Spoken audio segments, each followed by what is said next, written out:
Hai semuanya, saya Jofranco dari kelas 10 MIPA 1, dan pada video kali ini saya ingin membahas tentang infeksi cacing pita pada usus manusia.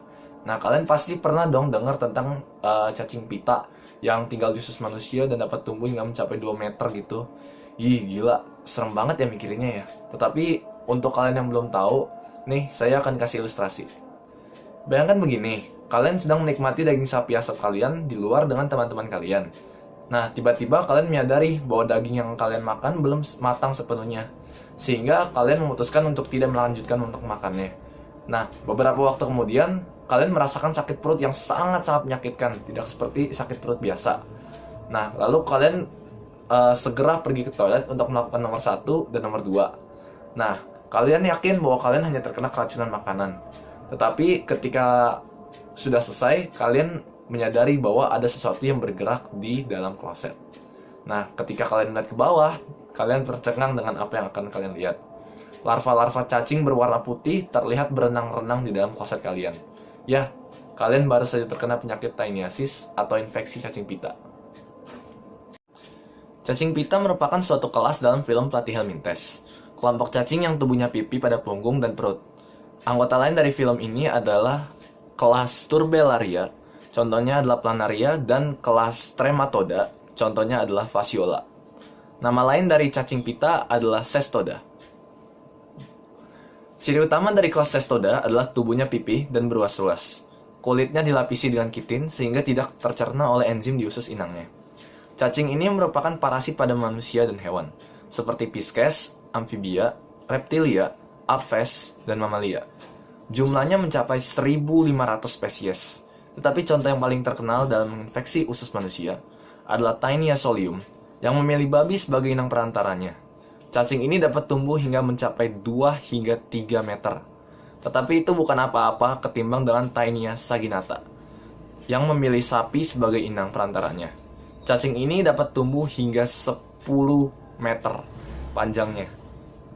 Yikes. Walaupun begitu, di antara kedua cacing tersebut, Taenia solium yang lebih sulit untuk diberantas karena skolexnya yang memiliki pengait, tidak seperti Taenium saginata. Ketika seekor babi atau sapi menelan telur dari Taenia solium atau Tolium saginata, cangkang telur tersebut akan hancur dan onkosfer keluar, menembus dinding usus menuju pembuluh darah atau pembuluh limfa.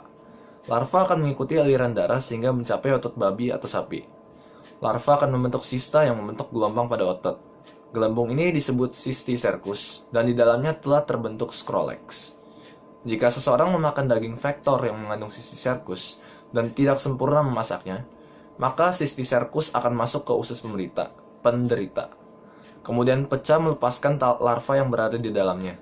Larva tersebut akan keluar dan mulai menghisap nutrisi dari dalam usus inangnya dengan menggunakan 4 batil penghisap yang terdapat pada scolex atau bagian kepala. Dari leher scolex akan muncul proklotid yang berisi telur yang makin lama akan semakin bertambah banyak.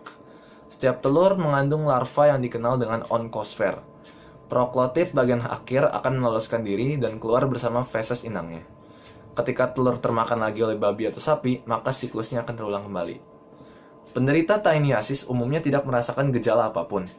Tetapi dalam kasus yang parah atau kronis, gejalanya dapat berupa sakit atau nyeri perut, gangguan nafsu makan, penurunan berat badan, mual, lemas, dan diare. Dalam kasus yang sangat langka, larva cacing pita dapat menemukan jalan menuju otak dan menimbulkan gejala yang sangat mirip dengan tumor otak, yang disebut dengan neurocysticercosis. Ini sangatlah berbahaya karena dapat mengakibatkan meningitis, hidrosefalus, demensia, hingga akhirnya kematian.